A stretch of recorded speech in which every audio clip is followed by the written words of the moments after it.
Hello and welcome to this special event, Justice for Sarah Halimi. An international movement is born, hosted by the Representative Council of French Jewish Institutions and the Combat Anti-Semitism movement. I'm your host, Narit Ben. Thanks so much for joining us today for an important conversation on a pressing issue. It was just last month that a French court ruled to acquit the man who murdered French Jew Sarah Halimi, and the outrage over it is still fresh. Recent weeks have seen people of conscience around the world take to social media and to the streets in protest. It's been an inspiring show of global solidarity and strength, but now a collective and collaborative effort is needed to ensure no Jew in France is again denied justice like the bereaved Halimi family. Together, delivering the message that there is never an excuse for anti-Semitism and all perpetrators of hate crimes must be held accountable by a court of law. We're broadcasting on Zoom, YouTube, Facebook, and Twitter. If you miss anything, a full recording will be available online shortly after we wrap here today. But before we hear from our first speakers, here's a closer look at the case that has rattled communities in and outside of France.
Horrific case, to say the very least. The French Jewish community has watched it with concern in recent years and has led efforts to obtain justice for Sarah Halimi and her family. We're honored to have with us today the top voice of this community, Francis Khalifa, president of the Representative Council of French Jewish Institutions, also known as CRIF. Mr. Khalifa, thank you so much for joining us. Merci beaucoup d'être avec nous et je vous laisse la parole. Bien, écoutez, bonjour à tous et à toutes. Je suis particulièrement heureux de vous retrouver autour de cet événement important dédié à Sarah Halimi. Le CRIF et CAM, Combatting Anti-Semitism Movement, ont travaillé ensemble pour faire entendre une partie des acteurs mobilisés autour d'un véritable déni de justice, autour de ce qui convient d'appeler maintenant l'affaire Sarah Halimi. Et nous sommes convaincus que cet événement d'aujourd'hui permettra d'amplifier et de renforcer l'élan de solidarité et de mobilisation internationale pour que, enfin, justice soit rendue à Sarah Halimi. Le 4 avril 2016, à 4h41 du matin, le corps sans vie d'une femme de 66 ans gît dans la cour intérieure de l'immeuble qu'elle habite au 26 rue Vaucouleurs, à Paris, dans le 11e arrondissement. Torturée au rythme de sourates du Coran, Sarah Halimi vient d'être défenestrée vivante par le balcon de son propre appartement au cri de Allahu Akbar par un jeune français musulman de 27 ans, d'origine malienne, un délinquant multirécidiviste, récemment radicalisé probablement lors d'un séjour en prison et qui fréquentait une mosquée salafiste. Le 14 avril 2021, la Cour de cassation confirmait le jugement de la Cour d'appel de la Chambre de l'instruction et déclarait irresponsable pénalement l'assassin de Sarah Halimi. Et alors que, bien plus qu'une évidence, il s'agit là d'un cas d'école pour décrire un meurtre antisémite, ce crime ignoble ne sera pas jugé et la Haute Cour prive définitivement la famille de Sarah Halimi d'un procès indispensable à son travail de deuil. Mais elle vient aussi priver la France tout entière d'un nécessaire procès de l'antisémitisme qui tue encore en France aujourd'hui. Car Sarah Halimi n'a pas été assassinée parce qu'elle se trouvait par hasard sur le chemin du tueur. Sarah Halimi n'a pas été défenestrée parce qu'elle avait de l'argent. Non, Sarah Halimi a été bestialement assassinée parce qu'elle était juive et pour cette unique raison. Elle a été la victime d'un crime antisémite pensé, planifié et exécuté dans un rituel et une mise en scène islamiste barbare et sordide. Elle est la victime de cet antisémitisme que la société française peine à reconnaître et à nommer. Oui, Sarah Halimi est la victime expiatoire de l'antisémitisme islamiste. Et au moment où j'évoque l'antisémitisme qui tue encore en France, je me fais toujours un devoir de rappeler la mémoire et les noms des 12 Français, hommes, femmes, personnes âgées et enfants, assassinés en France depuis 2003 au seul motif qu'ils étaient juifs. Sébastien Selam, 23 ans, assassiné le 20 novembre 2003 dans le parking de son immeuble. Ilan Halimi, 24 ans, séquestré et assassiné le 13 février 2006 entre Bagneux et Sainte-Geneviève-des-Bois. Jonathan Sandler, 30 ans, et ses 2 enfants, Gabriel, 3 ans, et Arié, 6 ans, et Myriam Monsonego, 8 ans, tous les 4, victimes de l'attaque terroriste contre l'école aux Oratora de Toulouse le 19 mars 2012. Johan Cohen, 20 ans. Yoav Attab, 22 ans. Philippe Braham, 45 ans, et François-Michel Saada, 63 ans, tous les 4, pris en otage et assassinés pendant qu'ils faisaient leurs courses à l'hypercachère le 9 janvier 2015. Mireille Knoll, 86 ans, torturé et assassiné le 23 mars 2018 à son domicile à Paris. Et Sarah Halimi, 62 ans, torturée et assassinée le 4 avril 2017 à son domicile à Paris. Et alors qu'il s'agit là d'un cas d'école pour décrire un meurtre antisémite, ce crime ignoble ne sera pas jugé. Dans un contexte où l'antisémitisme ne faiblit pas, la Haute Cour envoie un très mauvais signal. Elle met à bas 20 ans d'efforts et de combats pour qu'enfin l'on reconnaisse que les actes et violences que subissent les Français juifs ne sont pas de la violence ordinaire, mais bien l'expression violente d'un antisémitisme nouveau. Et c'est une terrible régression, particulièrement inquiétante par l'impunité qu'elle induit. Comment la justice de notre pays peut-elle à la fois reconnaître le caractère antisémite d'un crime et offrir l'impunité à son auteur en refusant qu'il soit jugé? Nous sommes en pleine schizophrénie. Et nous le dirons jamais assez. Sarah Halimi a été tuée 2 fois. Elle est bien sûr d'abord la victime de l'antisémitisme, de l'islamisme du tueur. Mais Sarah Halimi est aussi la victime d'un déni de justice et d'un naufrage judiciaire. Et au lieu de faire porter la responsabilité de l'acte sur celui qui s'est volontairement drogué, on fait porter la responsabilité sur la drogue. C'est choquant et horriblement injuste. Si la Cour de cassation a dit le droit, elle n'a pas dit la justice. Pour dire la justice, les magistrats avaient une autre interprétation possible, celle de contribuer, comme ils en ont la responsabilité, à l'évolution de la jurisprudence, à l'aune de l'évolution de la société. Ils ont préféré avoir une lecture stricte et restrictive du texte de loi et ont renvoyé la balle aux législateurs. Sans unanimité parfaite entre les différentes expertises psychiatriques, le doute aurait dû profiter à la victime et pas à l'accusé. Et là encore, le courage aurait été de laisser à une cour d'assises et à un jury populaire la responsabilité de ce débat. Le verdict, quoi qu'il eût été, parce que rendu au nom du peuple français, n'aurait ouvert la voie à aucune contestation. En ayant une lecture mécanique du texte de loi, les hauts magistrats, s'ils ont dit le droit de façon très restrictive.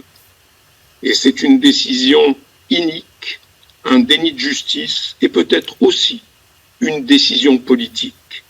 Oui, nous sommes en droit de nous demander si Sarah Halimi n'est pas la victime collatérale d'un conflit entre l'exécutif et le pouvoir judiciaire, et plus précisément, entre les magistrats et le président de la République, à qui ils ont voulu redire leur indépendance.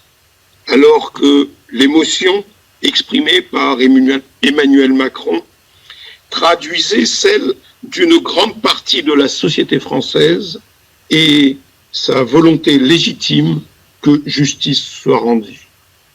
Enfin, pour conclure, je veux rappeler que le combat contre l'antisémitisme et le choc de ce désastre judiciaire n'est pas l'affaire des Français juifs, mais bien l'affaire de toute la société française, c'est l'affaire de la France.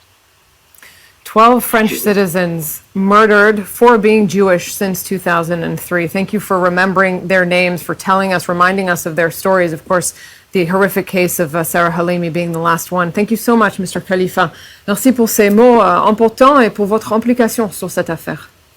Merci à vous.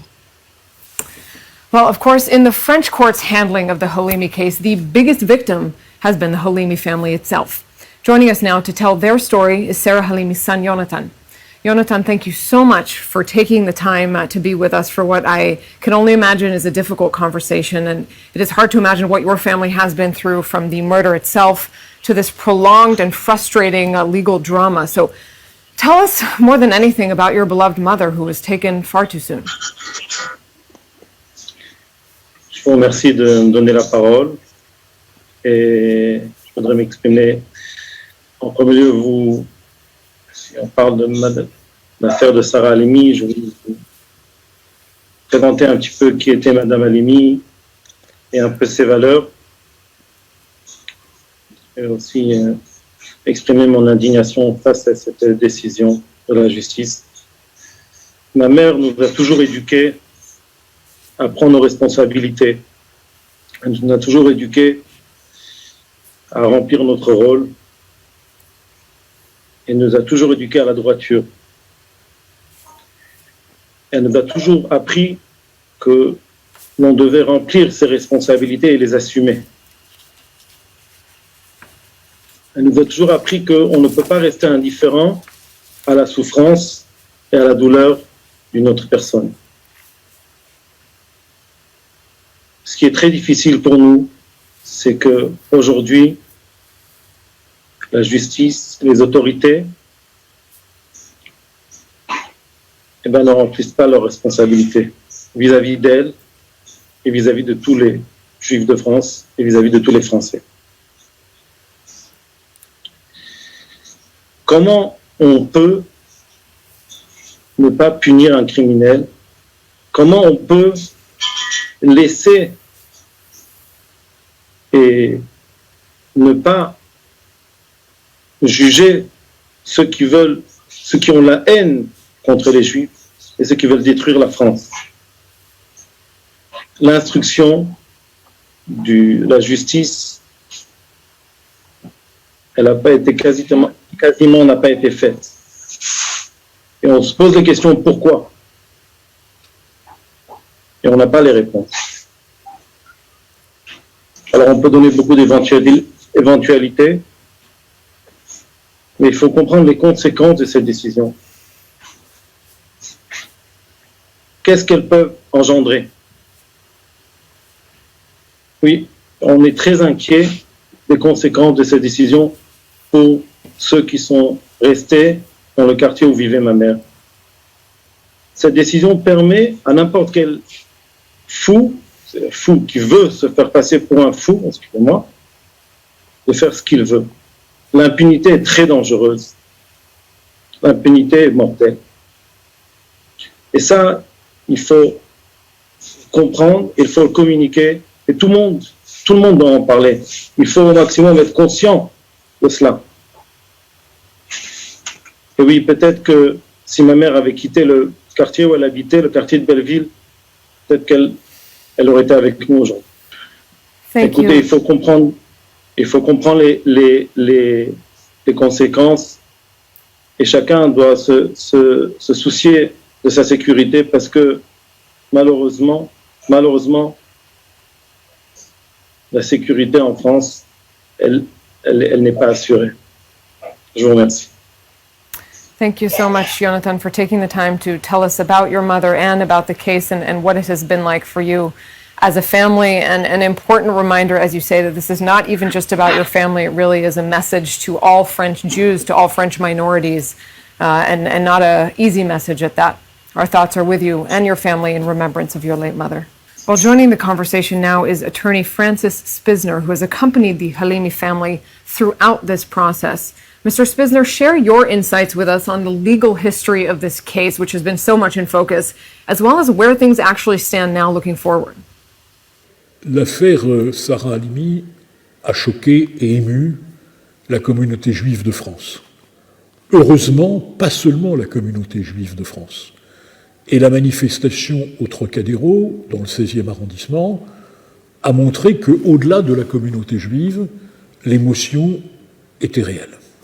Ce crime, qui est un crime antisémite, va donc être impuni, parce que la justice s'est fourvoyée. Monsieur Traoré a fait l'objet de 3 expertises psychiatriques. Le premier expert disait qu'il devait répondre de ses actes devant une cour d'assises, même si son discernement était altéré.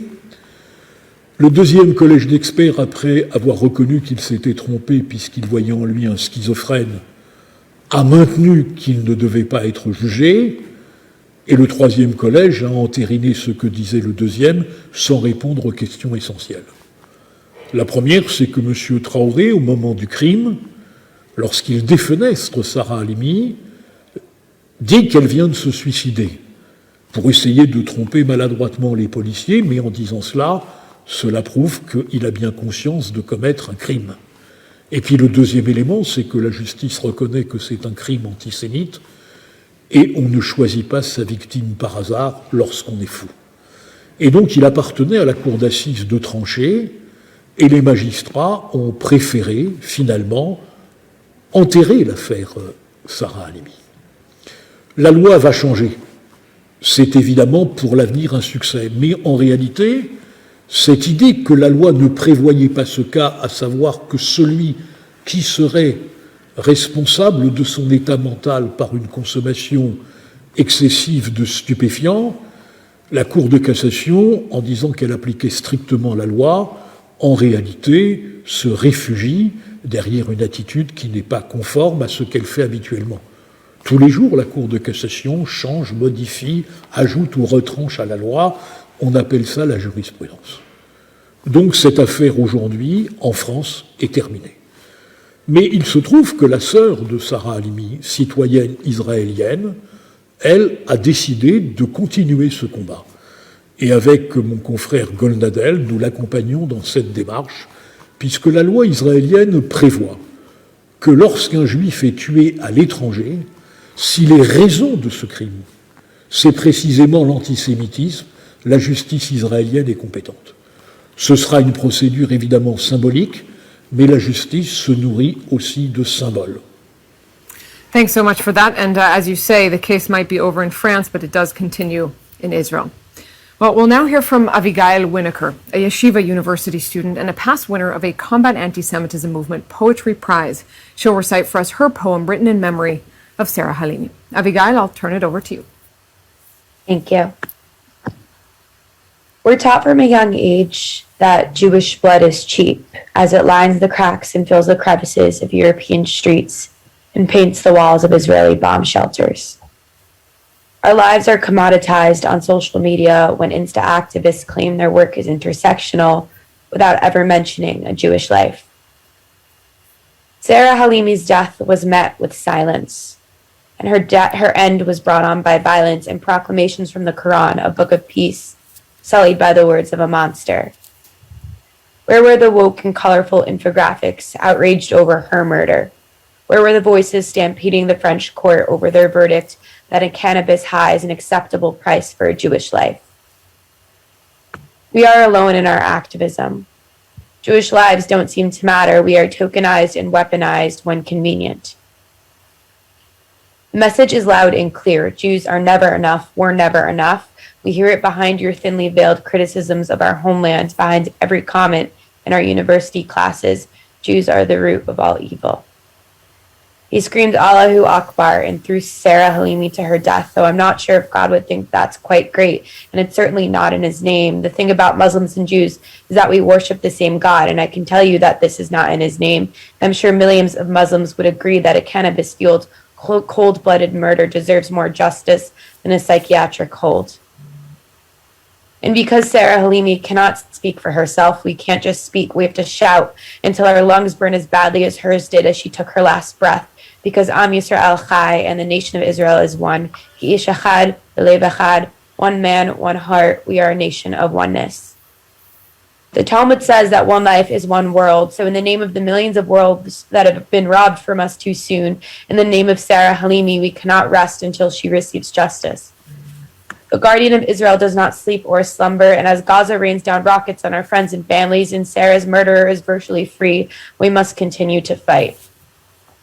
We are messengers of God doing the holy work of justice for our fallen brothers and sisters, because even though they may all think that Jewish blood is cheap, we know that Jewish blood, any kind of Jewish blood, is more valuable than gold. May the neshama of Sarah Halimi have an aliyah, and we promise her soul and her family justice. Avigail, thank you so much for a truly touching tribute. And with us now is CRIF Executive Director Robert Ejnez. Mr. Ejnez, thanks so much for being with us. And from your perspective, tell us a little bit about the mobilization of French Jews during this whole saga. It's been 4 years that we're fully dedicated over the Sarah Halimi case. I remember that Sunday morning, Eve of Pesach, a few days after Sarah Halimi's assassination. We were not many, just a few dozen individuals, essentially Jews, to meet in front of her house to say that we wanted justice for Sarah Halimi. We at CRIF have taken many initiatives to make sure the case would not be elapsed. We participated to demonstration and operations, and Francis Khalifa, CRIF's president, made numerous interventions to sensitize to the case up to the President of the Republic, Emmanuel Macron. After the announcement of the decision of the Cour d'Assises, the highest and final French court, we were shocked and knew something had to be done publicly. The call for a demonstration for Sarah Halimi was an initiative of a small group of individuals led by Jonathan Béard to express the anger of the Jewish population over the decision and to call for leadership and public opinion on this abnormal justice decision. It was essential that the message be unified and federative. Therefore, the presidents of CRIF, Consistoire, and FSJU, the three main institutions of the Jewish community in France, published a public appeal to join the demonstration and officially brought their support to the organizing committee. At the same time, the presidents of the local and regional representations of CRIF took the initiative to organize local rallies in many French towns to express the same feeling of dissatisfaction and anger over the decision and call for justice for Sarah Halimi.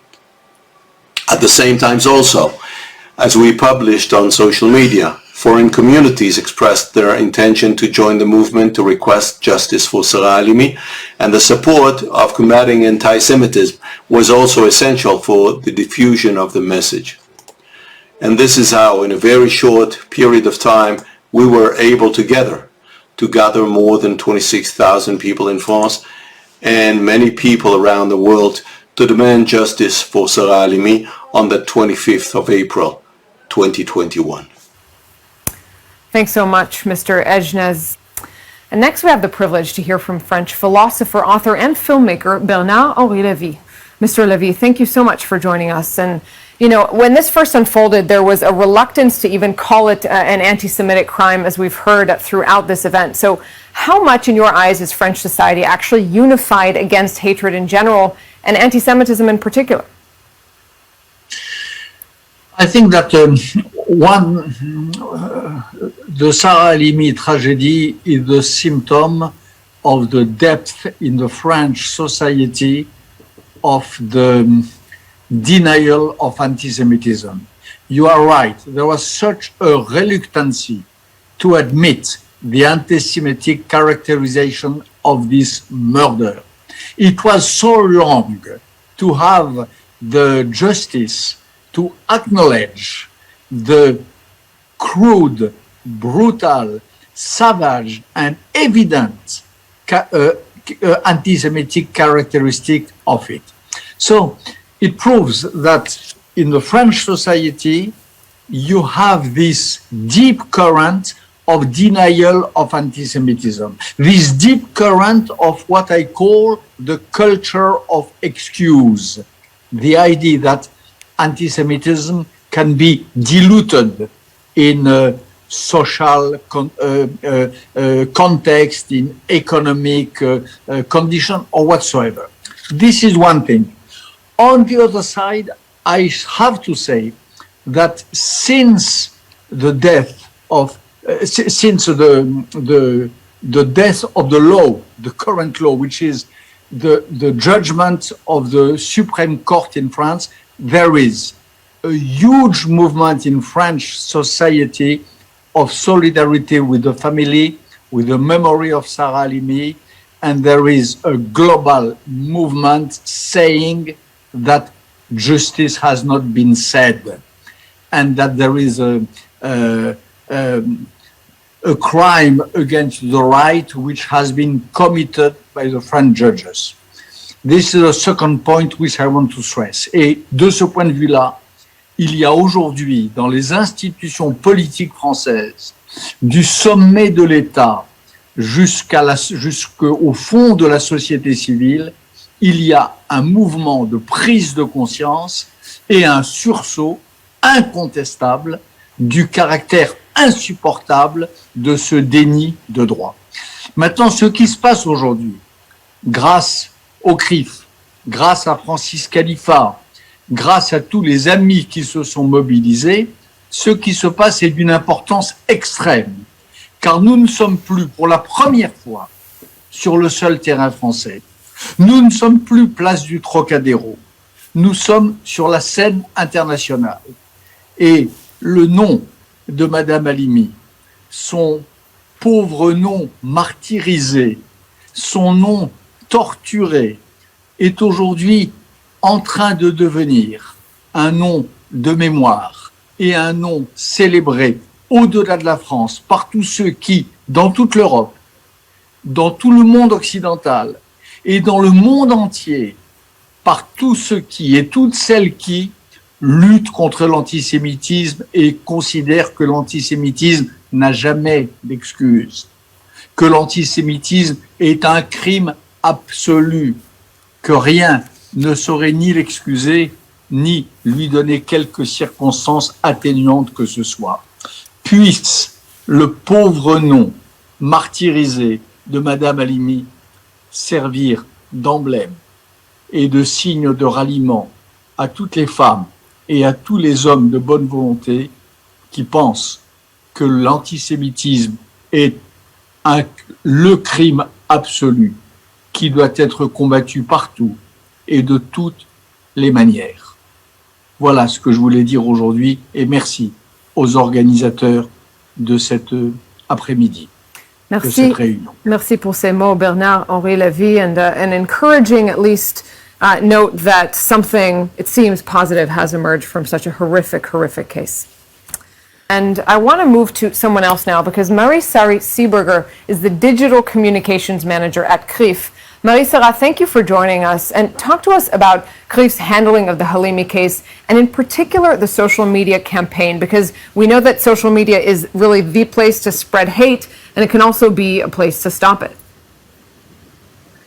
Hello everyone, exactly as Robert Ejnes has just pointed out, rallies for Sarah Halimi have taken place all over France and around the world, but not only.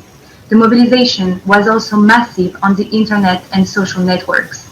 At CRIF, through our digital communication department, we invited internet users to follow this Republican movement online. It was indeed important that everyone could participate without necessarily being able to be there. The past year has shown us that the digital mobilization can do a lot and that it is just as powerful as the one of the street. Internet users joined the mobilization under the hashtags Justice for Sarah, Sarah Halimi, and For Sarah. The Combat Anti-Semitism movement group, together with CRIF, has launched a vast online campaign asking internet users to share the photo of Sarah Halimi on the day of the rallies on April 25th. In France, that day, over 12,000 tweets were made on the related subject, bringing the topic Sarah Halimi to trending topics on Twitter. In Europe, in addition to the hashtags already mentioned, the hashtag Parigi from Italy has been used many times, showing a huge Italian mobilization. The Sarah Halimi topic was also featured in trending topics on Twitter in the United States and Israel at the end of the day. As everyone knows, together we can do a lot. The involvement of internet users on social networks helps to create an international solidarity movement that we strongly welcome and encourage for the future. Thank you so much. Thank you. It's hard to deny, and like it or not, social media is such a huge part in cases like this, so great job for the work that you continue to do. Thanks for being with us, Marie-Sarah. Once in a while, an attack like this strikes a nerve far outside the local community. As you've heard, that is exactly what happened with the murder of Sarah Halimi, a crime that has galvanized Jewish communities around the world into action with a common mission to seek justice. For a look at the global impact this case has had, we have with us Isaac Herzog, chair of the Jewish Agency for Israel and a CAM advisory board member. Mr. Herzog, thanks so much for being with us. Thank you for inviting me. So in your experience so far, how has the reaction unfolded, the reaction of Jews around the world to this case? Look, I must say, first of all, personally, this is a shocking event. This is unbelievable, because when you read the details of the attack by Mr. Traua, this vile terrorist on Sarah Halimi, you cannot but say this deserves ultimate justice. Justice. And France is a country that always advocated justice, although it had its ups and downs in, centuries ago. Now we're faced with this case, which is an epitomization of what anti-Semitism is all about. Her neighbor harassed her constantly. This shows clear intention. And then he attacked her. So I don't think that the marijuana, cannabis story is really something that has an impact on the intention, because it's been there. Not a lot of gray area here. Now I must say, look, she was a doctor. She's a Jew that wanted to live in peace and contributed to society and had her life. And all of a sudden she's been, harassed and murdered in the most disgusting way possible. This has created enormous reaction. This is the reaction we've seen ranges all over the world. I want to congratulate CAM for putting this on the agenda, because this can't go away. I adopt the words of President Rivlin of Israel that there's no ability to any kind of easing up, mercy, or anything in light of such horrendous anti-Semitic hate attack. So much of what you do is linked to speaking to those communities, to working with those Jewish communities around the world. So in a case like this, which we know is one that, as you say, has gotten more attention while there are thousands of others that sort of go unseen, what would you say, what would your message be to those communities right now? First of all, say that the battle against anti-Semitism doesn't end. On the contrary, it goes up and down constantly. It's there.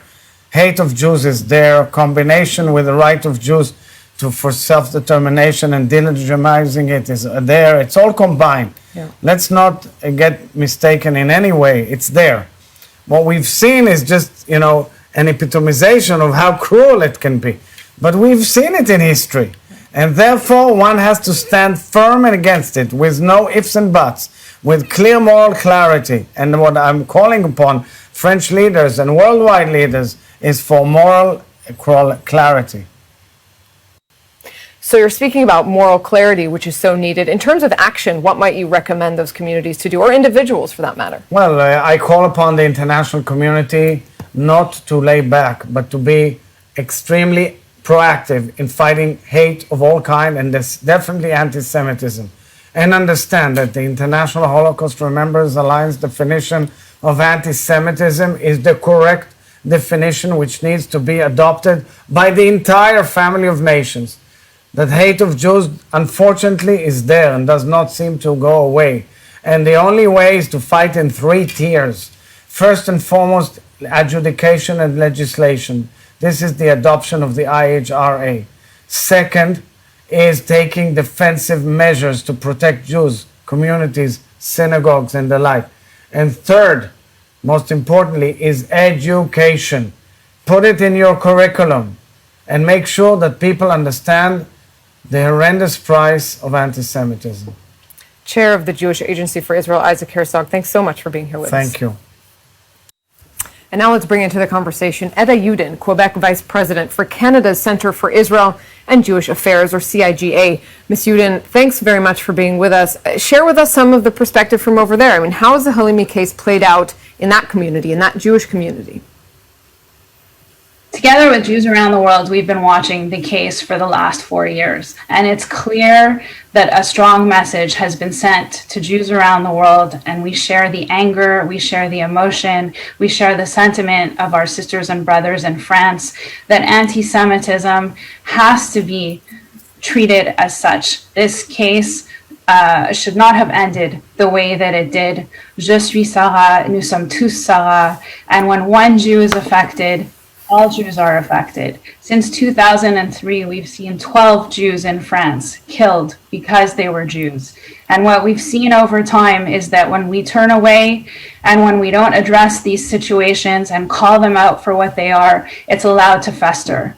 Anti-Semitism is allowed to grow. And as we know, Jews, anti-Semitism are the canary in the mine shaft, and it doesn't end with the Jews. It may start with the Jews, but it doesn't end there. In Canada, we have started a national coalition to fight online hate and to advance legislation. The Canadian government in 2019 adopted the IHRA definition of anti-Semitism as part of its anti-racism strategy. But on a more emotional level, we never stop watching, we never stop caring. Particularly, I think, in Montreal and Quebec, we feel very close to the Jewish community in France. And while sanitary measures due to COVID did not allow us to have an in-person rally, we had a virtual rally together with communities around the world for Sarah Halimi, where we were joined by the Chief Rabbi of France and by her brother, William Halimi. And we had close to 1,000 people, not just from Montreal, but from all of Canada. The emotion is high. I have in my hand letters. I have a whole package of cards and letters that were prepared by a bat mitzvah class in Montreal to send to the family of Sarah Halimi, to the family, to the Jewish community. But what I have to say is we all have a role to play. And we all have a duty to fight against anti-Semitism, to make sure that when it happens, it's called out and it's and it's addressed, and that justice runs its course. And we hope that we will see the day where Sarah's memory serves to at least create new legislation in France that will allow this to never happen again, because this is unacceptable, and we all stand together against anti-Semitism, and we all stand together with the Jewish community of France. So important that all of those separate Jewish communities, even on opposite sides of the globe, are standing together and are aware of everything that does happen in that case. Ede Yudin, thanks so much for being with us, for showing us a little bit of what's been happening over there with this case. And we'll turn focus back to Europe, to another extremely significant Jewish community there in the UK. Marie van der Zyl is president of the Board of Deputies of British Jews. Ms. van der Zyl, welcome. Thanks for being part of this conversation. So from what you have seen and heard, how have British Jews seen and reacted to this case? Look, today's gathering, as we can see, is under the banner Justice for Sarah Halimi, and an international movement is now born. As Jews, we've all got an emotive and a really powerful shared history in Europe. This vibrant and the deep history dates back to over 2,000 years, and for Jews everywhere, including in the UK, our successes, our contributions, trials and hardships, we feel them all as one. And different Jewish communities face various challenges, and our experiences day to day might not always be the same, but we all know there is one dark force that we are all too familiar with, and that is the fight against anti-Semitism. And a few weeks ago in London, around the world, thousands protested in cities denouncing the ruling by France's highest court that the killer of Sarah Halimi was not criminally responsible and will not stand trial. That caused absolute outrage.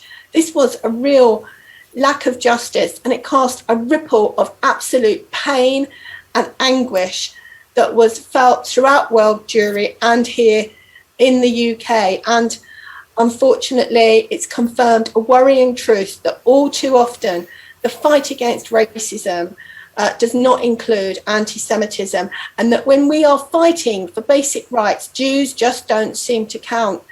And going back to 2015, Jeremy Corbyn was considered as a potential leader of the Labour Party, and the British Jewish community, we publicised our long-standing concerns about his conduct and about anti-Semitism. And from that, we learned you cannot speak only in whispers. You have to stand up and say loud and clear, we will not be silenced on this issue. We refuse to let other people tell us how we Jews should feel. We refuse to listen to those who have the arrogance to try and tell us that by protesting about anti-Semitism, we will only create more anti-Semitism. We are Jews, and we have a right to be heard, a right that many centuries of our ancestors didn't possess. And we know this was wrong, and we demand change. And if you do not stop, you become impossible to ignore. We know some are going to mock, others may attack us, but we cannot be ignored. And only by staying silent in the UK, we know that those who hate you win. And unfortunately, when it comes to hate crimes, many countries have got gaps in the law that allow perpetrators to take advantage of the current system to avoid justice. Unfortunately, this includes cases in Britain where anti-Semites have repeatedly taken advantage of suspended prison sentences in order to continue campaigns of hate. And in the United States, where a man recently arrested for a series of attacks on 4 different synagogues was released on bail right back into the middle of the Jewish community that he had been terrorizing. And of course, we and many other Jewish communal organizations around the world were working with the governments in order to try to close these gaps. But the point has to be made, it just isn't good enough to close gaps after a miscarriage of justice. And in the UK, this is making us think that there is a real gap in justice in the realm of social media, because when it comes to the spread of hate, more and more incidents, they're being traced to online racism, online hatred, particularly via social media, and it really is a central ground for extremist radicalization.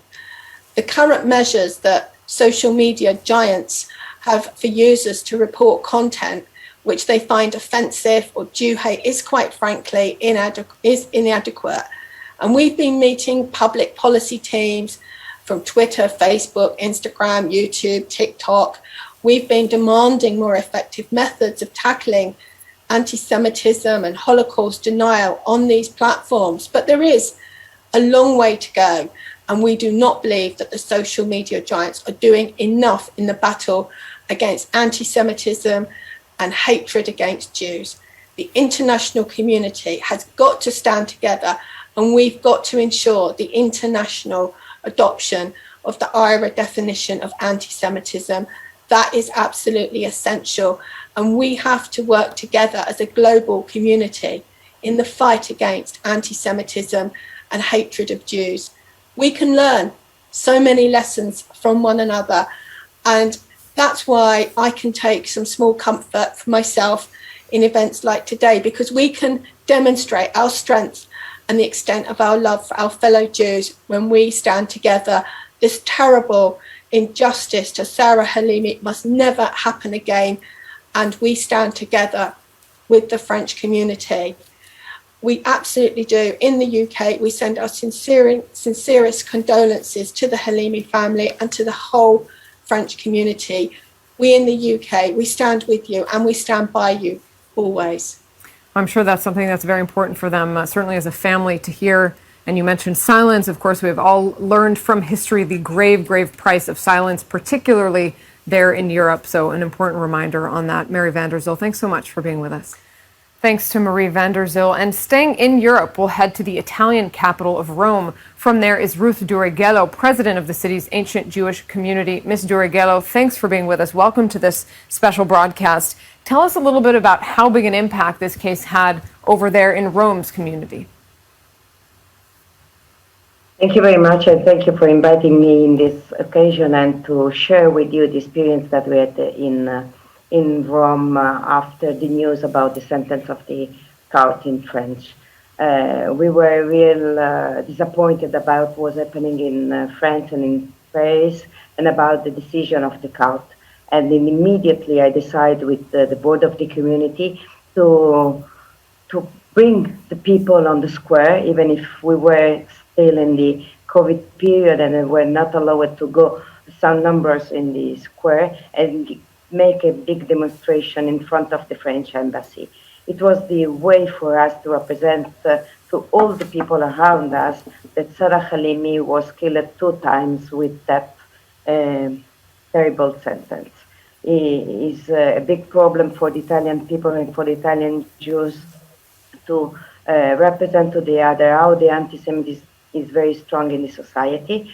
But we did this work not just for us and not just for the Sarah Halimi memories and their family, but also because we know very well that this could be an example for others. The message that can pass to other people that they can kill a Jew. And even if it's recognized that it's an anti-Semitism killing, this could pass because someone drink or use drug or I don't know what, is terrible. And so we demonstrated to the others that the memory of Sarah Halimi is not the memory just of a woman killed with specific reasons, but without any responsibility. But we must take care of our responsibility now and tell to the others that's not acceptable. Not acceptable, not even in Paris, but anywhere in Europe and in the world. As I heard by the people that speak before me, we have a big problem of anti-Semitism, that they come by the recognition of the other, what means anti-Semitism. And this is important in this moment, even much more than in others. In the past, we stay close to the family of other victims, of the families of Ilan Halimi that we remember in the Jewish community of Rome, to the family of Mireille Knoll, that I personally host in Rome. And now it is time to be and to remember Sarah Halimi, because her killing was a killing of one woman of our family, and we must not forget.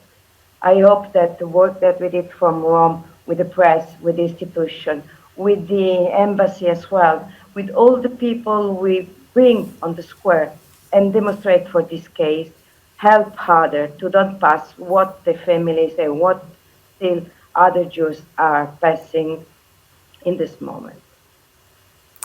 In Rome, Ruth Duragello, thanks very much for that and for all you've done to actually, bring about unity in this case with France. We'll move from Europe over to the United States, of course, a very significant Jewish community there. Let's see how it has unfolded there. Brooke Goldstein is founder and executive director of the Lawfare Project and founder of the End Jew Hatred movement. She's been involved in raising awareness of the Halimi story amongst Americans. Brooke, thanks so much for joining us. You've seen many cases. Tell us a bit about your experience, this time, especially stateside. Thank you, Nurit. Hello. Jew hatred, the oldest form of prejudice, is why Sarah Halimi was tortured and murdered in her apartment. Jew hatred is why her killer got away for smoking weed. The Jewish people are fed up with this violence, and we are fed up with the excuses for Jew hatred. The Jewish presence in Israel is not a provocation. Sarah Halimi did not provoke her murderer because she had a mezuzah on her wall. She was murdered for being a Jew. What is inspiring to see, however, is that the worldwide Jewish community is united in their demand for justice for Sarah Halimi. Justice means a fair trial for Halimi's killer and consequences for the recklessly negligent police chief who gave the stand down order, which resulted in French police standing outside Halimi's door, refusing to enter as they heard the screams inside. The grassroots mobilization and protests we are witnessing take place across the world is significant. And the End Jew Hatred movement, together with over a dozen of our partners, is proud to be a leading organizer of these protests. At justiceforsarahhalimi.com, you will find information on protests happening all over the world and get the support that you need to organize your own. The time is now to gather in the streets, to make your voice heard, to show the world that there will be consequences for murderous Jew hatred. The time is now for Jewish unity and Jewish strength. Yet some are attempting to divide us. They want to divide the Jewish people on partisan lines. For this, they appropriate Holocaust terminology for partisan gain, accusing this or that politician of being a Nazi or a Hitler, describing this or that policy or event as a Kristallnacht or equivalent to a concentration camp. They attempt to divide us by pitting secular and Reformed Jew against conservative and Orthodox Jews. There is only one Jewish people. But if history teaches us anything, it's that a strong, united Jewish community is what defeats the hate, not appeasement, not division, not partisan politics. We must resist all attempts to divide the Jewish community, both from within and from without. We must resist all attempts to categorize the Jewish presence in Judea, the Jewish presence in Paris, as a provocation. Up until now, the Jewish community has been organized from the top down, and this has served us well. But the 21st century climate requires the type of bottom-up mobilization that we are now seeing with Sarah Halimi protests everywhere. Bottom-up mobilization requires everyone to take upon themselves the responsibility to get up, stand up, get out on the street, post on social media, film videos of yourself, tag influencers, create memes, and do everything possible to make our voices heard. You can do this by showing up at your local coffee shop and asking them to display a poster of Sarah Halimi, the same way they displayed one for other minority rights movements. We will no longer accept the double standard. If we continue to be unified in our demands, we will succeed in creating social, political, and legal consequences for Jew hatred. That is why it is so important to continue to take to the streets with peaceful and lawful protests so that Sarah Halimi's face is never forgotten, so that the world understands they can't get away with excusing a Jew killer and with excusing Jew hatred in all of its forms everywhere. Please visit justiceforsarahhalimi.com and make your voice heard. Thanks very much, Brooke Goldstein. And for another American perspective, Jason Guberman, Executive Director of the American Sephardi Federation, joins us to break down his organization's efforts to attain justice for Sarah Halimi. Mr. Guberman, welcome. Thank you, Narit. Why has France, a country under the rule of law, allowed pot smoke to obstruct justice for Dr. Sarah Halimi? This is a question on many American minds as an increasing number of U.S. states decriminalize or even legalize cannabis. In this view, the decision of the French judiciary to preemptively exonerate Dr. Sarah Halimi's torturer, murderer, and defenestrator because of an alleged delusional puff is not only unconscionable, but unfathomable. Such a travesty of justice can never happen here, or could it? In fact, the U.S. is already a land of explainers, if not excusers, for evil. We see this in the expedient headlines every time there is a mass shooting or other terrorist attack. No matter how lengthy the manifesto or how loudly the murderers proclaim their motivations, the media moves in to rationalize what happened. This is because an increasing number of Americans, as our French friends, have developed an aversion, maybe even an acute allergy, to speaking the unabashed truth, especially concerning anti-Semitism. Tragedy replaces atrocity as a way to euphemize evil, as well as to deny agency and responsibility. Ideology is ignored or simply labeled insanity.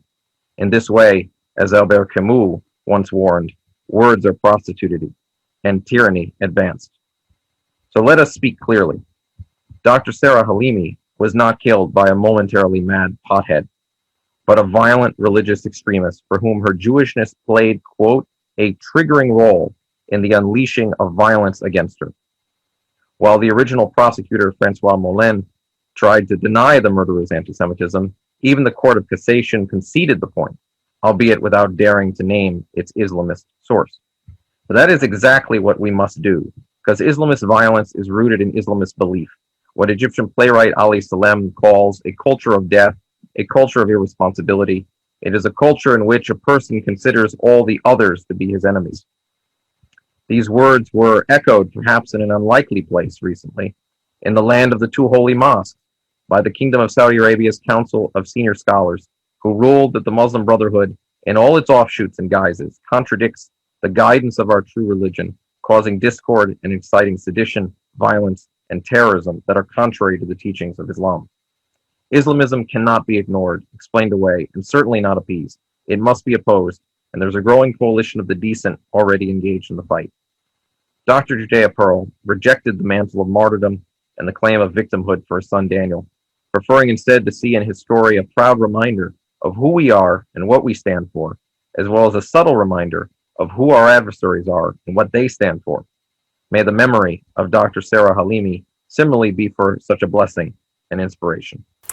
Well, we're going to be looking closer at the situation inside France, but first let's turn to the Kfar Silver Youth Village in southern Israel. There, 28 olive trees, a symbol of peace, are being planted in memory of Sarah Halimi on behalf of the Combat Anti-Semitism movement. It's the same site where CAM planted olive trees last year in memory of Laurie Gilbert Kay, who was murdered in the 2019 Poway synagogue shooting. The trees meant to serve as a tribute to Sarah Halimi's legacy and to make sure her memory and story won't be forgotten.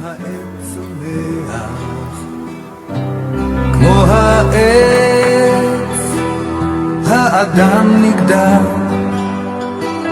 ואני לא יודע איפה הייתי ואיפה אהיה כמו עץ השדה כי האדם עץ השדה כמו העץ הוא שואף למעלה כמו האדם הוא נשרף באש ואני לא יודע איפה הייתי. And now we'll go back to France for a briefing on the state of anti-Semitism in the country, where Jews have been targeted with violence, as we've heard numerous times in recent years. CRIF Vice President Jonathan Arfi is joining us now. And Mr. Arfi, tell us more about contemporary anti-Semitism in France and where you think the Halimi case sort of fits into that bigger picture. L'antisémitisme en France, ce sont bien entendu des actes, mais c'est aussi une atmosphère. Ce sont des actes et donc des chiffres. Nous avons chaque année en France plusieurs centaines d'actes antisémites qui sont répertoriés par les forces de police, par le ministère de l'Intérieur et par les services de la communauté juive. Et ces actes antisémites représentent ensemble souvent près de 50% de l'ensemble des actes racistes de ce pays, alors que les juifs ne représentent qu'1% de la population. L'antisémitisme, je le disais, c'est également une atmosphère. C'est une petite délinquance du quotidien qui peut rendre la vie difficile pour des personnes qui sont identifiées comme juives dans leur environnement du quotidien, dans le voisinage, dans le cadre scolaire, dans le cadre professionnel. L'antisémitisme aujourd'hui représente pour de nombreux juifs une forme d'épée de Damoclès qui pèse au-dessus de leur existence avec le sentiment qu'à tout moment, ils peuvent être victimes d'un acte ou d'une menace antisémite. Notre sentiment, c'est que l'antisémitisme n'est pas spécifique à la France, mais que c'est en France que plus qu'ailleurs, et plutôt qu'ailleurs, il a frappé. Je vous rappelle que depuis 2000, nous avons eu en France 12 juifs assassinés en tant que juifs par l'antisémitisme. Et notre sentiment, c'est que cette spécificité de la France tient peut-être à une autre particularité. C'est peut-être en France que plus qu'ailleurs, il y a eu une convergence entre les différents courants antisémites. Il y a en France un antisémitisme violent issu des djihadistes, un antisémitisme terroriste. Il y a un antisémitisme antisioniste que l'on retrouve à l'extrême gauche. Il y a un antisémitisme traditionnel dans certains milieux chrétiens. Il y a un antisémitisme culturel dans une partie de la population musulmane. Un antisémitisme social également dans certaines couches défavorisées. Eh bien, tout cela, cette hybridation, cette convergence des antisémitismes produit un contexte particulier à la France qui, malheureusement, a conduit aux actes que nous connaissons depuis la mort d'Ilan Halimi en 2006 jusqu'à celle de Sarah Halimi cette année. All right, Jonathan Alfi, thanks very much for weighing in. Also from CRIF, and joining us now is Amin El Hatmi. He's president of Printemps Républicain, a French civil movement seeking to fight racism and extremism and promote secular values. Mr. El Hatmi, thanks so much for being with us, and tell us about the role of French civil society, in particular in combating anti-Semitism. Bonjour à tous, bonjour à toutes. Je suis très heureux de vous retrouver et je voulais remercier le CRIF et Francis Khalifa, son président, pour leur invitation pour parler de ce sujet éminemment important qui est la lutte contre l'antisémitisme qui a été d'une actualité très forte dans notre pays ces dernières semaines avec notamment évidemment l'affaire Sarah Halimi. Que dire en 2 minutes sur la question de l'unité républicaine face à l'antisémitisme, si ce n'est rappeler des évidences. Et la première d'entre elles, c'est que cette unité, elle est indispensable. Elle est indispensable pour plusieurs raisons. Et d'abord parce qu'elle est la meilleure réponse à ceux qui considèrent que la lutte contre l'antisémitisme est l'affaire de la communauté juive, que c'est à elle de s'en emparer, à elle d'y trouver des solutions, à elle de s'en préoccuper. C'est ces responsables politiques qui considèrent notamment que dans l'affaire Sarah Halimi, l'émotion suscitée par cette affaire est l'émotion de la communauté juive, comme si il fallait être juif pour se sentir ému, touché par un meurtre, un assassinat d'un enfant dans une cour d'école, de clients d'une supérette, d'une grand-mère défenestrée de son balcon.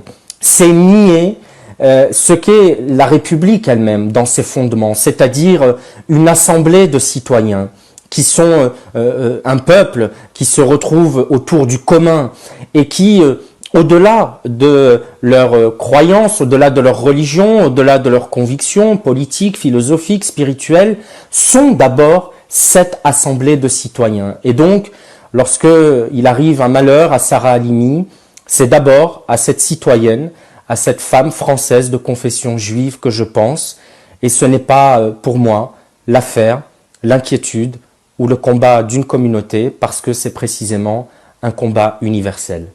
Merci à vous et à bientôt. Well, fighting anti-Semitism was a top priority for Manuel Valls during his tenure as French Prime Minister from 2014 to 2016. Mr. Valls is joining us. Welcome. Merci beaucoup de nous avoir rejoints. And from your practical experience, tell us what steps can be taken to better protect Jews in France. Comment ne pas être bouleversé par l'assassinat de Sarah Halimi et choqué par l'absence d'un véritable procès que motiverait l'irresponsabilité pénale supposée de son meurtrier. Je veux dire d'abord ma compassion, mon soutien, ma solidarité à la famille de Sarah Halimi. Nous ne devrons jamais, jamais l'oublier. Cette décision de justice me blesse, nous Français et républicains. C'est un véritable naufrage judiciaire et moral. Sarah Halimi a été assassinée le 3 avril 2017 dans des conditions épouvantables, nous le savons. Son assassin récitait des versets du Coran tout en la frappant et en la précipitant dehors. Le but antisémite était bien là, celui de tuer une femme juive parce qu'elle était d'abord juive. La chambre d'instruction, la procédure judiciaire l'ont reconnu. Le caractère ordonné, précis du comportement de l'assassin, du meurtrier, poursuivant le but antisémite, ne concorde en aucun cas avec la thèse d'un manque total de discernement. Une maladie se comprend, un crime se juge, un crime antisémite avéré se juge d'autant plus. C'est un crime antisémite, un de plus dans notre pays, la France. Il aurait fallu un procès pour que justice soit rendue. Ce procès n'aura pas lieu. C'est pour cela que je demande, j'exige avec beaucoup d'entre vous, un changement de la loi. Et nous le savons, c'est désormais un engagement du gouvernement de la France. L'antisémitisme ravage nos sociétés depuis des siècles. Il ravage la France depuis plus de 2 décennies. Cet antisémitisme qui vient de l'extrême droite, de l'extrême gauche, de nos quartiers populaires, du monde arabo-musulman, sur fond de paraboles de haine d'Israël et des Juifs, de haine tout simplement de la France. Cet antisémitisme est insupportable et justifie mon engagement, notre engagement, car ce n'est pas l'affaire seulement des Français juifs, ça serait trop facile. C'est l'engagement de chacun d'entre nous qui est demandé. Nous devons éradiquer cet antisémitisme qui annonce tous les malheurs du monde. Nous devons l'éradiquer de notre société. C'est le sens de mon engagement. Et nous le devons à tous ceux qui sont victimes de l'antisémitisme. Et nous le devons à Sarah Halimi, à sa famille, à ses proches, à tous ceux qui croient dans les valeurs de la France et de notre République. Pour Sarah Halimi, cet engagement est plus que jamais indispensable, nécessaire. Thank you to former Prime Minister Manuel Valls for your vocal advocacy against anti-Semitism. And as he says, it is not just a Jewish problem. Well, the city of Paris is home to France's largest community, Jewish community rather. It's where Sarah Halimi called home. Earlier this year, they took the step of adopting the International Holocaust Remembrance Alliance, or IHRA, working definition of anti-Semitism, a key tool in the fight against Jew hatred. Today we have with us Paris Mayor Anne Hidalgo, who will tell us about efforts to combat anti-Semitism and bigotry against other minorities at the municipal level. Mayor Hidalgo, welcome. Mesdames et messieurs, il me tenait à cœur d'être avec vous pour rendre hommage à Sarah Halimi. Le 4 avril 2017, à Paris, cette femme a été victime d'un meurtre antisémite intolérable. Nous ne pouvons l'accepter. Paris ne peut l'accepter. C'est pourquoi, comme je m'y étais engagée lors des manifestations du 25 avril dernier, je présenterai lors du prochain Conseil de Paris une délibération relative à la dénomination de la rue Sarah Halimi, située à Paris-Centre. Cette rue se trouvera à proximité de la crèche où Sarah Halimi était directrice. C'était un engagement et ce sera une réalité. Les murs de notre capitale porteront son histoire et son visage. Des crimes comme celui-ci nous intiment de nous souvenir pour ne pas oublier, et ne pas oublier pour éviter que cela ne recommence. Ilan Halimi, Myriam Monsonego, Gabriel Arié et Jonathan Sandler, Johan Cohen, Yoav Attab, Philippe Braham, François-Michel Saada, Mireille Knoll, Sarah Halimi, que ce soit à Toulouse, à Montauban, à Paris, à Vincennes ou ailleurs, c'est à chaque fois le même scénario, où des hommes et des femmes, des enfants sont tués parce qu'ils sont juifs. Un venin insupportable qui ébranle la République tout entière. Nous devons rester vigilants partout, à Paris et ailleurs. Vous pouvez compter sur moi pour que la haine et l'indifférence n'aient jamais leur place à Paris, dans nos rues, dans nos quartiers et dans nos vies, mais aussi dans nos rapports avec les autres. Vous pouvez compter sur moi pour porter haut le devoir de transmission, notamment aux plus jeunes. Je pense bien sûr aux commémorations du 80e anniversaire de la rafle du billet vert. Je me suis d'ailleurs rendue vendredi dernier au gymnase Japy, puis à la gare d'Austerlitz, avant de rejoindre Pithiviers et Beaune-la-Rolande. Je veux aussi avoir un mot sur la situation actuelle au Proche-Orient et les manifestations liées. Comme j'ai eu l'occasion de le dire, l'interdiction par le gouvernement de la manifestation pro-palestinienne de samedi était une décision sage, même si c'est toujours une décision difficile. Je me souviens des violences en 2014 lors d'une manifestation où des propos terribles, comme « mort aux Juifs » avaient été proférés à Paris. Et Paris ne peut pas être le terrain d'affrontement qui importerait ce conflit sur notre territoire. Vous pouvez compter sur moi pour lutter contre l'antisémitisme. Toujours, je serai là. Thank you, Mayor Hidalgo, for everything you're doing to push back against anti-Semitism in your city. Merci pour votre combat sans relâche contre l'antisémitisme dans votre ville. Now, next, for a global perspective, we have with us United Nations Special Rapporteur on Freedom of Religion or Belief, Ahmed Shahid. In 2019, he published an extensive, first-of-its-kind UN report addressing anti-Semitism as a human rights issue. Special Rapporteur Shahid, welcome. Can you read? I want to begin by expressing my appreciation to Combat Anti-Semitism and the Representative Council of French Jewish Institutions, CRIF, for inviting me to join this digital event. I express my solidarity with all who are calling for justice for the late Dr. Sarah Halimi, retired physician and mother of three, who was brutally murdered in a clear and outrageous anti-Semitic hate crime in Paris in April 2017. The murder itself was absolutely shocking and horrendous and deserves the utmost condemnation, and there must be full accountability for the murder. Seeking and securing that accountability to the judiciary is a duty we owe not only to the memory of Sarah Halimi, but also to society at large. The final judgment by the court that the murderer should not stand criminal trial on account of his altered mental state, the result of the deliberate consumption of narcotic drugs, is a denial of justice. This may be an application of the letter of the law, but it is clear as daylight that it is denial of justice.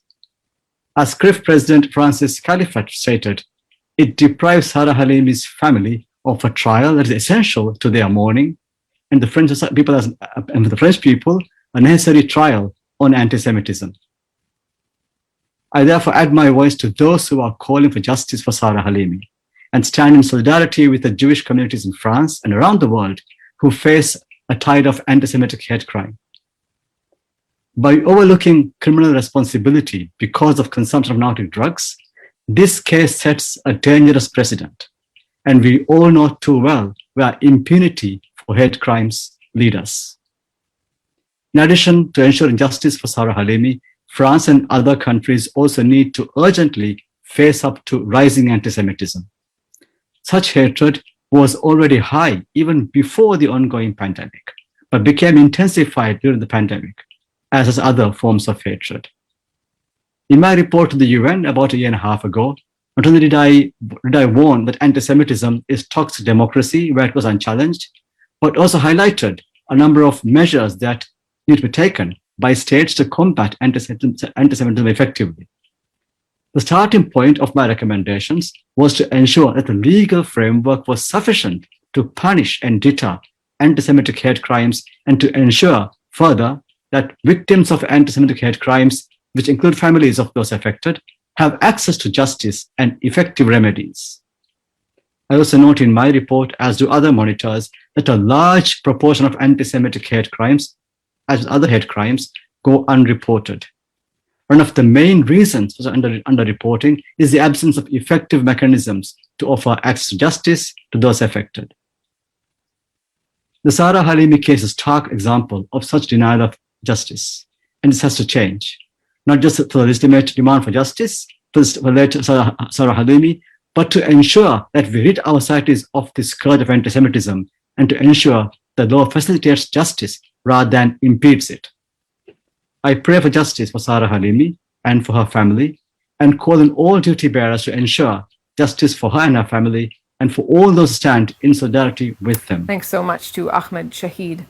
Now, for an American take on the case, we turn to former U.S. Deputy Special Envoy to Monitor and Combat Anti-Semitism, Eli Kohanim. She played a key role in fighting anti-Semitism during her 2-year tenure at the State Department. Ms. Kohanim, thanks so much for being with us. I'd like to start by thanking the Combat Anti-Semitism movement for gathering all of us together for this most important conversation.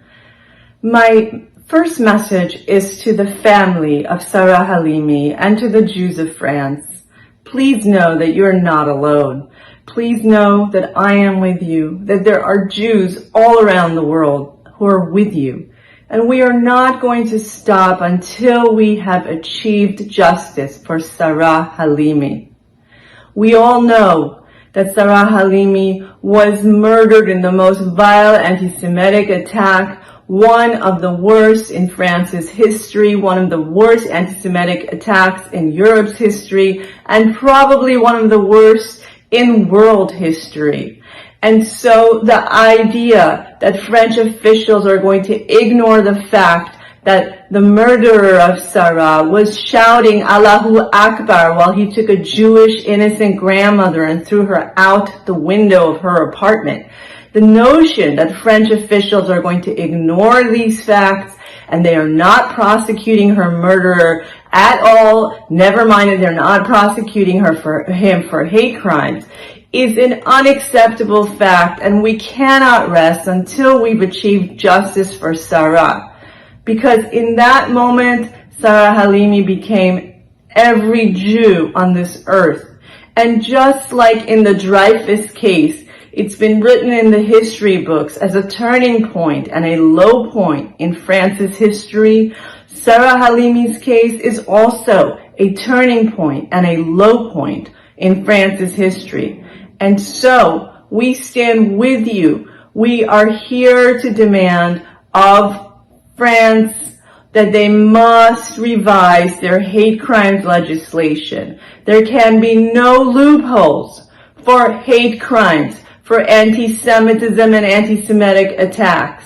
And finally, we demand that these hate crimes legislation changes be made retroactive to Sarah's murder, because we will not rest until we have justice for the murder of Sarah Halimi. And to the people of France, please know that anti-Semitism and the hatred of Jews, it starts with Jews, but at the end it has destroyed every society that has allowed it to flourish. And so to the people of France, I say, stop this madness. Demand justice for Sarah. Thank you for coming out into the streets and protesting in the thousands. But you and I and people of good conscience all over the world, we cannot stop, we cannot rest until we have justice for Sarah Halimi. And with that, I thank you. Thanks so much, Eli Kohanim. A reminder how important legislation is, certainly in this case. And on that note, Irwin Cotler is a former Minister of Justice and Attorney General in Canada and a tireless advocate for human rights. He currently serves as Canada's Special Envoy in preserving Holocaust remembrance and combating anti-Semitism. He's also chair of the Raoul Wallenberg Center for Human Rights. Mr. Cotler, welcome. So we've heard how much, of course, the court case is so crucial in this situation. Talk to us about the legal steps that can be taken to protect Jewish communities worldwide. Thank you, Nurit, for the kind words of introduction, and thank you to the Combat Anti-Semitism movement and to CRIF for organizing this timely and significant forum. In the last weeks alone, the annual audit by B'nai B'rith of hate crimes in Canada demonstrated that for the 5th consecutive year, Jews were the most targeted of minority groups. The Anti-Defamation League demonstrated that in the United States, American Jews were the most targeted group for hate crimes. And reports which were emanating out of Europe, whether it be the United Kingdom or Germany or the Ukraine, and I can go on, demonstrated that Jews are the most targeted group for hate crimes in Europe. And in fact, the United Nations and the UN specialized agencies demonstrate as well the emergence of the selective indictment and opprobrium against Israel as the targeted collective Jew among the nations.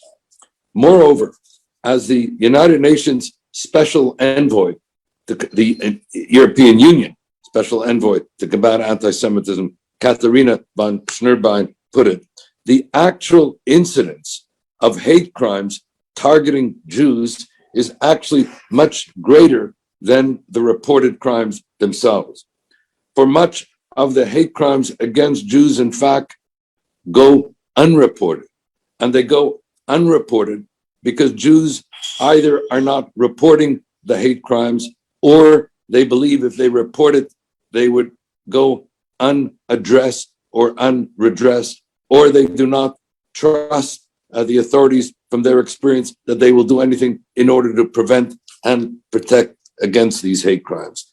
And because, regrettably, anti-Semitism has become mainstreamed, normalized in the popular culture, in the international arena, such that it is underpinned by a culture of indifference almost, a culture of impunity, an utter lack of outrage.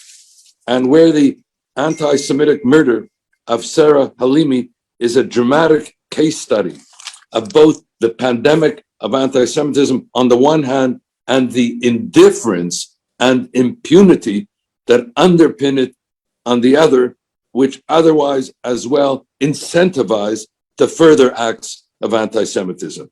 And where, for example, the murder of Sarah Halimi was not an isolated event, but it was part of a pattern, a context, a culture of anti-Semitic incitement and hate crimes targeting Jews of France, where police not only did not respond quickly and effectively to prevent and protect against the murder, but in fact, they refused, despite repeated calls, to conduct an internal investigation into what had happened, where prosecutors were reluctant to prosecute the murder as an anti-Semitic hate crime, where the judiciary did not address the anti-Semitic criminality with the gravity and the appreciation that it warranted, where, for example, a man who threw a dog outside a window under the influence of alcohol was held criminally responsible.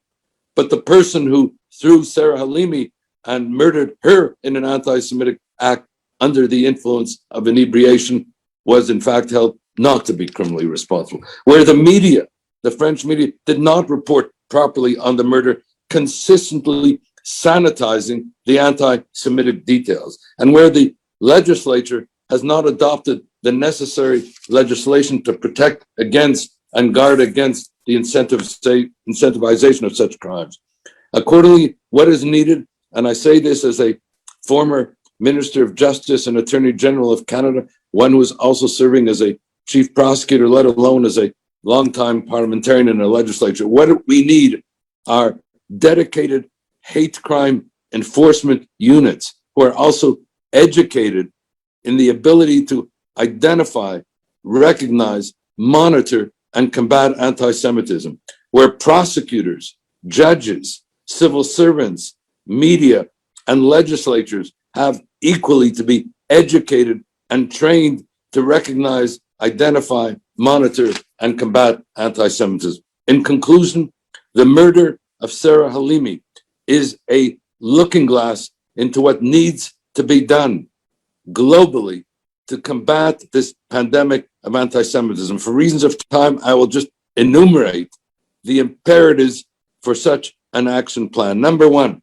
we have to enhance the adoption and implementation of the IHRA working definition on anti-Semitism, the most authoritative, comprehensive, and international definition that we have. And if I may say so, as somebody who was present at the creation and throughout the 15-year process of adoption, the most representative definition, because it was adopted after a 15-year period of democratic engagement involving intergovernmental bodies, governments, parliaments, civil society leaders, experts, and the like. Two, we have to mainstream the IHRA definition as an educational and training resource across all sectors of society, including, in particular, as I referenced, the justice sector. Number three, we need to invoke and mainstream the parliamentary antecedents that underpin the IHRA definition. The London Declaration for Combating Anti-Semitism, adopted at the Inter-Parliamentary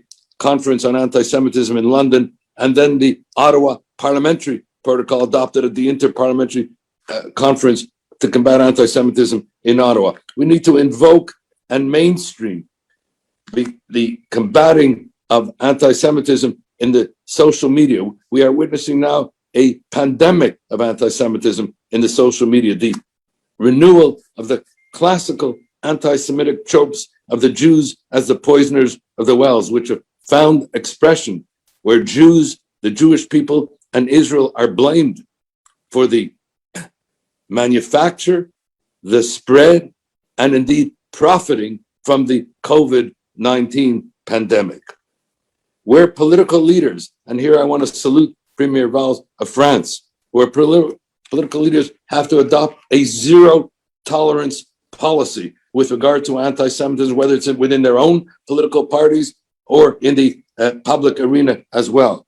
Where what is needed at this point is for countries, respectively, to adopt a national action plan to combat anti-Semitism, and where anti-Semitism must also be combated in the international arena, because where we are witnessing there is the laundering of anti-Semitism under the protective cover of the United Nations, the authority of international law, the culture of human rights, and indeed under the struggle against racism itself. As former UN Secretary General Kofi Annan put it and shared it with me a number of times in discussion, that a United Nations that does not put the combating of anti-Semitism as a priority on its agenda is a United Nations that betrays its past and forfeits its future. And so, in a word, anti-Semitism, as I began and conclude, is an assault on our common humanity.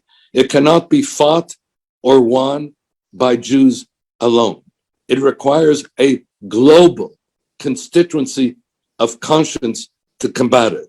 And as we've learned only too painfully and too well, that while it begins with Jews, it doesn't end with Jews. Thank you. Thanks very much to Erwin Kotler. Well, interfaith unity is really needed to build a better future free of hate.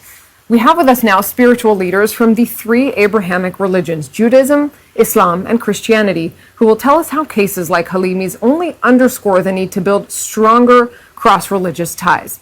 First is Imam Hassan Shalgumi, the Imam of the Drancy Mosque near Paris, and a prominent proponent of interfaith cooperation. Imam Shalgumi, welcome. Thanks so much for being with us. Tell us about the French Muslim community's reaction to the murder and legal proceedings in this Halimi case. Nous sommes tous concernés lorsque l'une de nos compatriotes françaises est sauvagement assassinée par un terroriste soi-disant déséquilibré.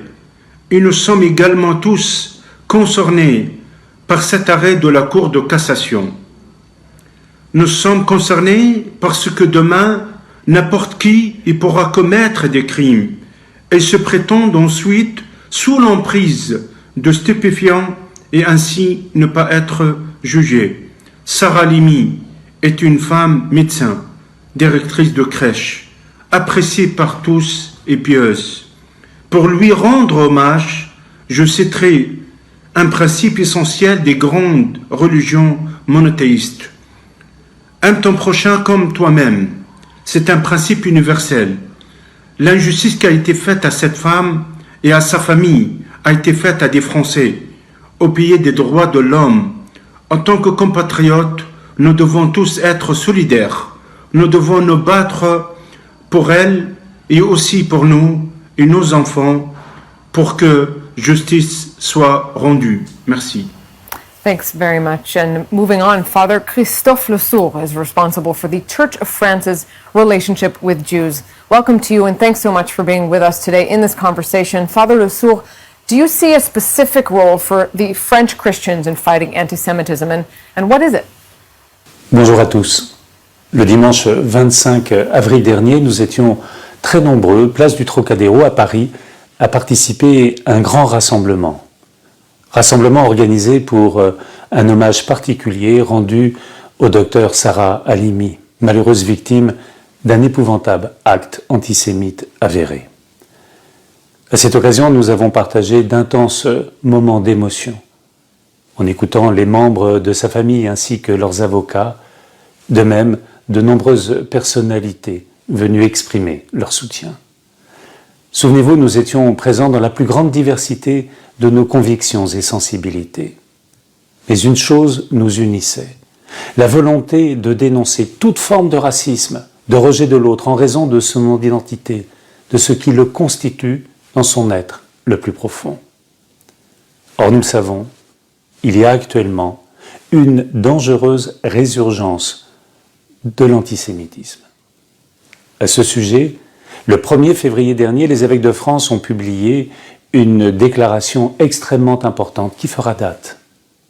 En effet, relayant l'appel du pape François à la fraternité universelle et rappelant pour les chrétiens le lien spirituel unique avec le judaïsme, les évêques de France ont redit combien la lutte contre toute forme d'antisémitisme, politique ou religieux, doit être l'affaire de tous.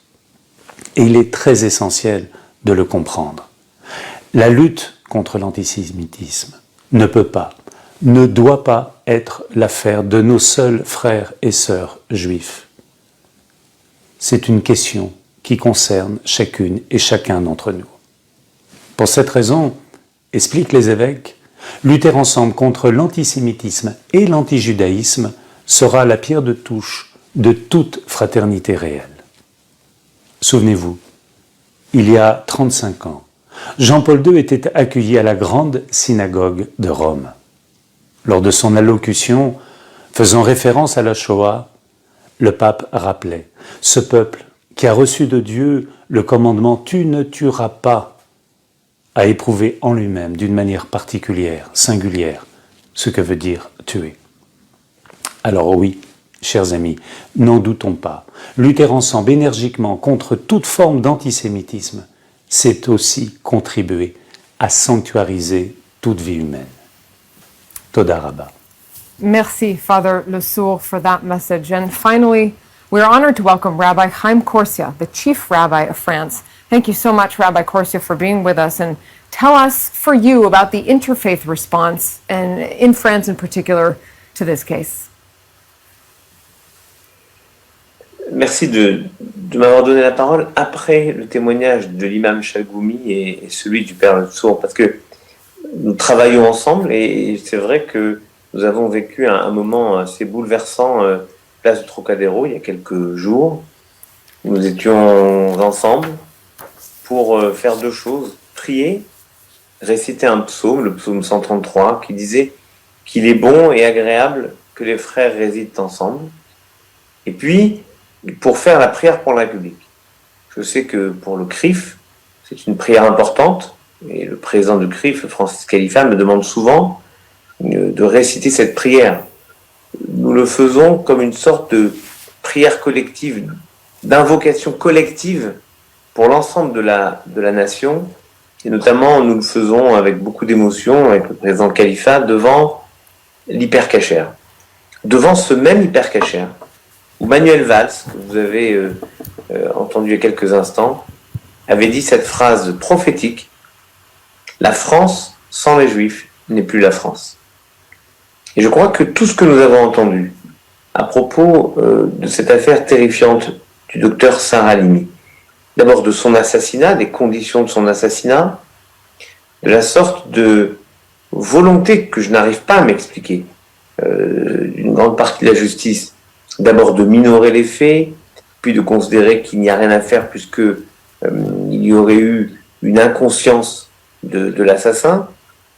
Mais quand la Cour de cassation s'est enfin prononcée en disant que non, il n'y aurait pas de procès parce qu'il était irresponsable, la tribune que j'ai faite dans le Figaro a amené le président de la République à proposer cette transformation de la loi. Oui, il y a une différence entre quelqu'un qui est fou et qu'on ne peut pas juger et quelqu'un qui se met lui-même en situation de devenir irresponsable.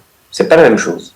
De la même façon, et j'ai aimé entendre le Premier ministre Manuel Valls et Amin El-Khatmi dire que dans ce combat contre l'antisémitisme, qui ne peut pas être le seul combat de la communauté juive, le procès était nécessaire pour établir les faits, pour établir la radicalisation, le chemin de radicalisation de l'assassin, pour voir les éventuelles complicités.